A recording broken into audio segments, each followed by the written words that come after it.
So most real estate agents accept the fact that if they want listings, they have to pick up the phone and actually call homeowners. But here's the problem. They say things that turn prospects off without even knowing it. They spend months and months making their calls, hearing the dreaded, "No, I'm not interested," over and over again, until eventually they burn out. And then they start chasing what? The next shiny object. So one of the agents I'm coaching sent me a video of a realtor making live cold calls on YouTube. And after watching it for less than 30 seconds, he's making the classic mistakes that are keeping agents from setting actual listing appointments. And so I'm going to actually break down that video of this brave agent making these calls live in front of everybody, so that you can clearly see what not to do. And then I'm going to break down the exact script word for word so that you can just steal it. You can start using it right away to start setting a high quality listing appointment every day with your dream clients. And if you want a copy of the script I'm going to show you, in addition to all of my scripts on how to set more appointments, respond to objections, no matter what lead sources you're calling, I'll put a link in the description. All right, so first off, Roberto, if you're watching this video, listen, you deserve a ton of credit. Not only are you actually showing your discipline and your focus of making your calls every single day, like every agent should be doing if they want listings, but you made a whole YouTube channel of you documenting your hard work and the struggles and the realness of actually making these calls. So you deserve a ton of credit. I want to say that first and foremost. And so I'll give you obviously this big shout out, but I'll also link to Roberto's YouTube channel in the description below if you want to check out his live calls. So let's dive into this and I'll show you exactly the mistakes that most agents are making. And again, Roberto, it's probably not your fault. You haven't been trained yet. As you mentioned many times, you're just getting started in your career. Hello. Hi, good morning. This is Roberto. I was calling about a property I saw for sale. That's still available by chance? Yes, they are. Yeah. Okay, so one of the classic mistakes, and Roberto, you're calling a for sale by owner, is not being upfront with the for sale by owner that you are actually a realtor. And I understand why, because if you don't know exactly what to say to a for sale by owner and you let them know that you're a realtor, those calls tend to end pretty quickly. So I understand the motivation around perhaps, and I'm not saying you were doing this or not, but what a lot of agents do is they lead the consumer to believe they are someone that they are not. And so what my belief is, based on 21 years of doing this and training over 6,000 agents, is that disarming honesty is the best approach when we are actually making these cold calls. So in other words, when we reach out to, regardless of lead source, but especially a for sale by owner, we want to get in front of the fact that they most likely don't want to hear from realtors. They want to hear from buyers. So we get in front of that so that we don't have to deal with an objection later on. As an example, and I'm going to show you guys the word for word scripts here in just a second. But as an example, we might say, Mr. For Sale by Owner, look, I'll be up front. I'm a realtor. It's probably the last call you were hoping to get, but I was just hoping that you would at least let me to ask you a quick question before you hang up. Would that be okay? See, what happens is once we relinquish the perception of control, compliance goes up. You're the owner, right? I am, yes. And you're doing for sale by owner, is that right? Well, right now it's for sale by owner, and okay. In a little bit we'll be going with a realtor. Oh, you already have a realtor that you're going to be working with?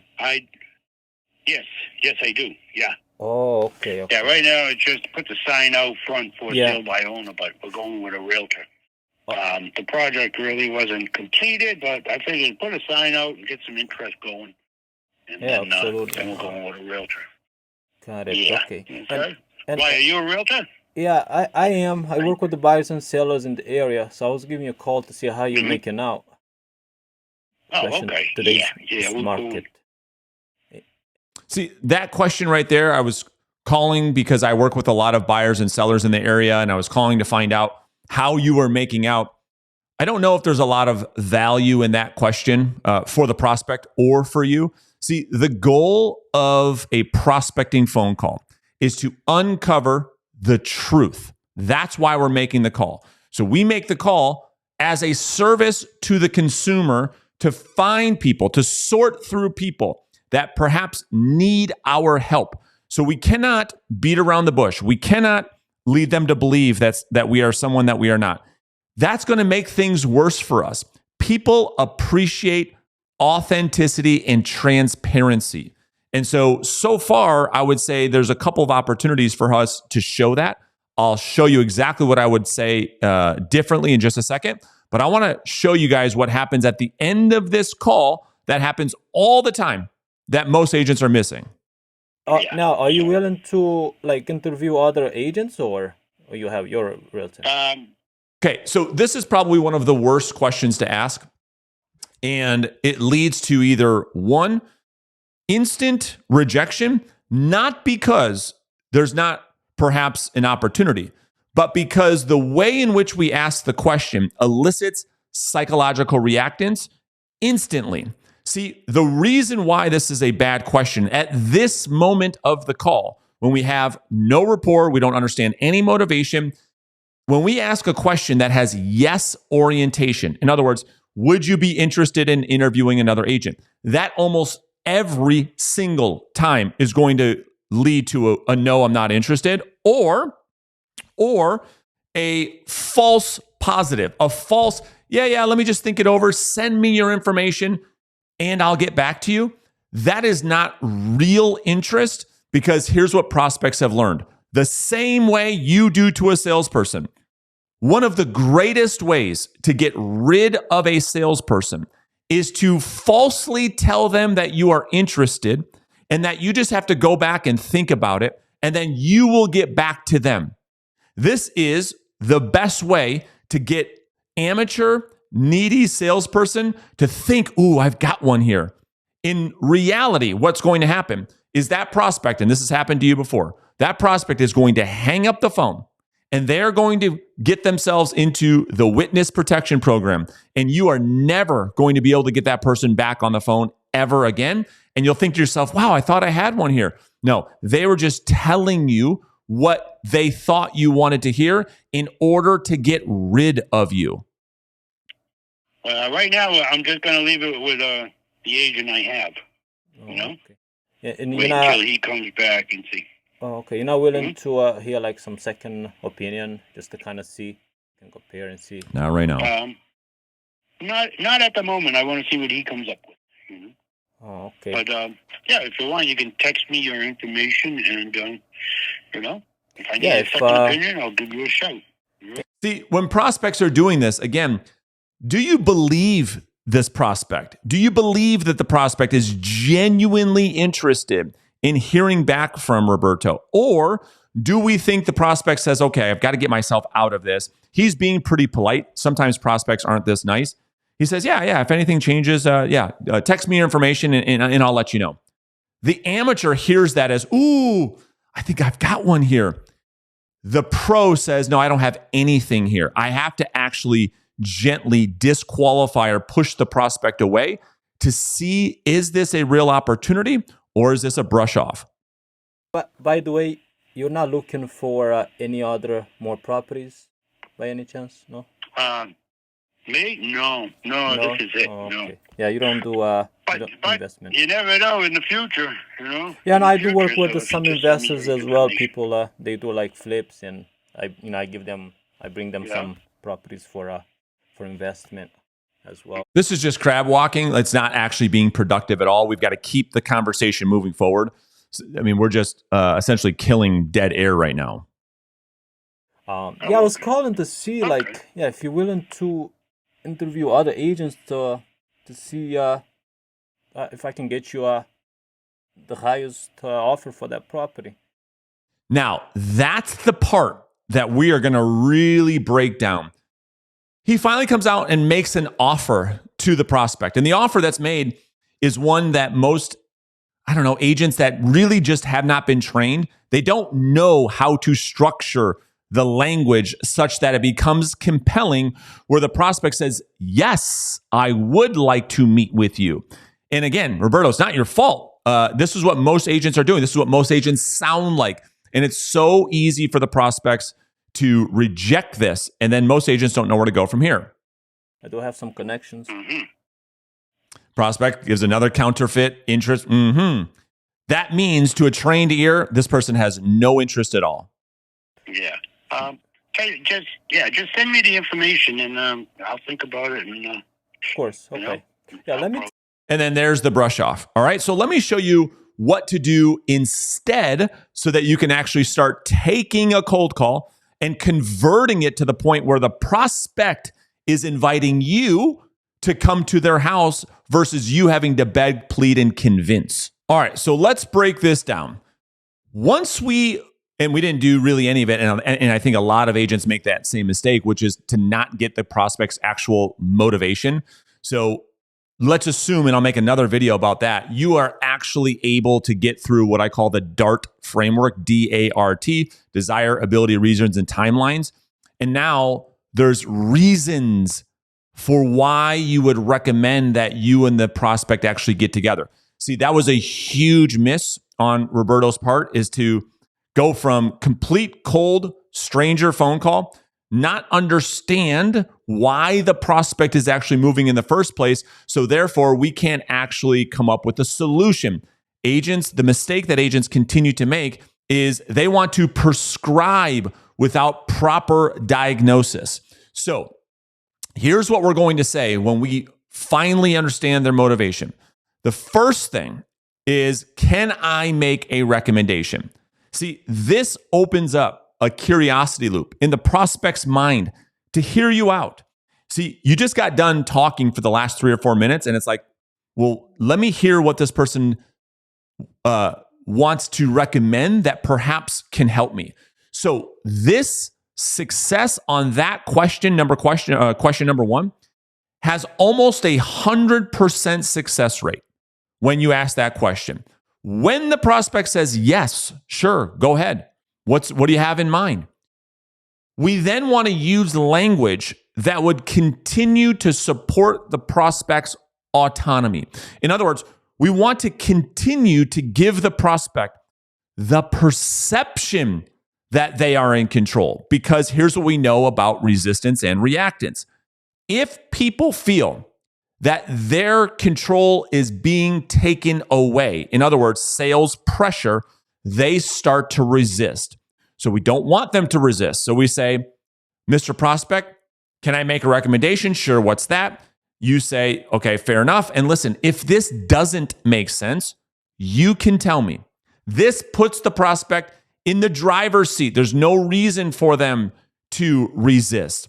Once they say, okay, fair enough, you're going to do something that we call future pacing. You're going to say, Mr. Prospect, let's pretend that you decided that we should meet. Okay, so I'm planting that seed. Let's pretend you decided that we should meet. And I don't know if we should, but after you saw my plan, it was like nothing any agent had ever shown you. And you genuinely believed it was the best plan to get your home sold. Now, let me pause for a second. This is what we mean by future pacing. We create an image in the prospect's child ego state. This is what this language is doing. This is the neurolinguistics that we're using, the psychology of language, so that we can get the prospect to imagine that they have already invited us over. The meeting had already taken place. They have already seen our plan. And after they saw the plan, they believed it was good. It wasn't me convincing them of anything. So this is how we plant the seed into the subconscious mind, is by future pacing. So it's them believing that this has already occurred. Then we are going to use soft language, not to scare off the deer. We say, what would the downside be if you were to explore this a bit more? So now 2 things are happening. We've started off by communicating to the emotional side of the brain by future pacing. Now we're starting to communicate to the logical side of their brain to say, yeah, what would the downside be in me just exploring this a bit more? I'm not making any decisions. This person hasn't asked me to make any decisions. There is no pressure. I feel no threat. I guess there's really only upside to me looking at a plan that I've never seen before, because the brain loves novelty. And this is what your offer does. Then we finish this off by using something incredibly powerful, and that is called the because heuristic. And there's years of studies from social psychologists on why this is so powerful. But we end it by saying, Mr. Prospect, because let's be honest, you're not going to make any decisions unless you felt it made sense. Am I right? And so the tie down is asking a question that we know with 100% certainty that they will say yes to. See, here's what's happening. Most agents are trying to make some type of offer and asking the person to agree to that offer. We make the offer that creates curiosity and novelty. Then we ask them to argue in their head what the downside would be in looking at the plan, not making any decisions, but looking at the plan. And then we further that by justifying the decision to meet with us by using this language that makes it logical in their brain to say, yeah, that's true. I'm not going to make any decisions unless I felt that it made sense. And their agreement is around what? Their agreement is around the last question, which was you saying you're not going to make any decisions unless you felt it made sense. That is what the agreement was around, which makes it easy to take the next step. So let me share just a quick clip from a social psychologist that helps you to understand how important this because heuristic is. And then I'll deliver this entire thing so you can hear what it sounds like. And we'll see that just the word because carries a lot of power. Okay, so in general, what we're going to see is that simply using the word because makes people more likely to agree to help you. And you might think, well, maybe that makes sense. It means you're giving a reason for asking someone to help you, that people should be persuaded by that. But, you just wait. We're about to see something a little nuts. In this study in the 1970s, Ellen Langer and colleagues had Confederates walk up to people who were making copies at a Xerox machine. Okay, so someone's about to make copies or making copies, and this person who's posing as just a normal person out there during the world comes up to these people, even though they're instructed by the experimenter to do so, and says, "Excuse me, may I use the Xerox machine?" Now, in some of the cases, the person just leaves it at that to say, okay, if I just ask, can I use the Xerox machine? Will the other person let me cut in front of him or her so that I can use it first? Fine. Just making a request and seeing what happens. In another condition, we see the presence of that word because, and they say, may I use the Xerox machine because I'm in a rush? Now you provided an explanation for why you need to use the Xerox machine so quickly. It's because you're in a rush. Now here is the third condition that really makes this study interesting.